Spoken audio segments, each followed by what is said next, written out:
Are you setting yourself up to have frustrated and angry customers? I recently met with a couple who told me about an experience they had in one of our local furniture stores. They told me they went into the store, were greeted by a very kind and helpful salesperson. They walked around the showroom for probably an hour or so. They loved the selection. It was bright and beautiful. They picked out 4 or 5 items that they needed, and then they sat down with him to talk about pricing and delivery. And that's when he disclosed that actually a couple of the things they'd selected weren't available. They were actually discontinued and couldn't be sold. The other 2 or 3 items, they were also unavailable for 6 months or so. Can you imagine the frustration of those customers? They had their hearts set on the beautiful furniture they'd selected, only to have those hopes dashed.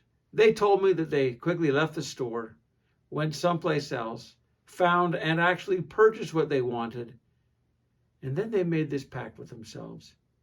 We're never going back. That pact reminds me of something I read in Lee Resources some time ago.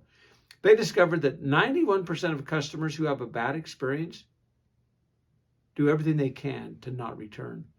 They'll only go back as a last resort. And what's worse, when a customer leaves having a bad experience, what's the first thing they do?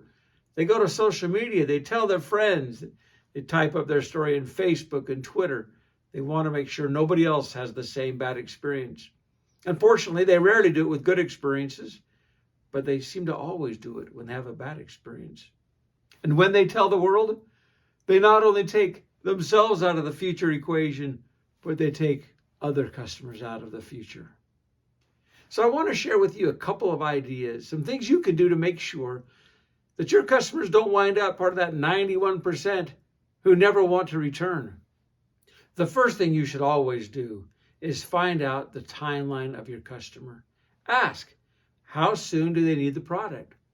You might discover that they're moving into a new apartment or new home and need the product immediately. You might find out that they've got, a child or a parent moving into their home with them and they need furniture now. It does you no good to sell them products that they can't have for 6 or 8 months or maybe even a year. So always find out what's the timeline of the customer so that you can direct them to products that they can actually acquire when they need them. Now, the second thing I want you to do is remove any product that customers just can't buy. If it's been discontinued or for whatever reason you're not carrying it anymore, don't have it on the showroom floor. Don't set your customers up to fall in love with it, want to purchase it, only to find out that the rug's been pulled out from underneath them. I understand the need for a beautiful showroom, for a showroom that looks full and complete. But you've got to think from the customer's perspective. You've got to think about how can you make sure that your customer remains happy and satisfied.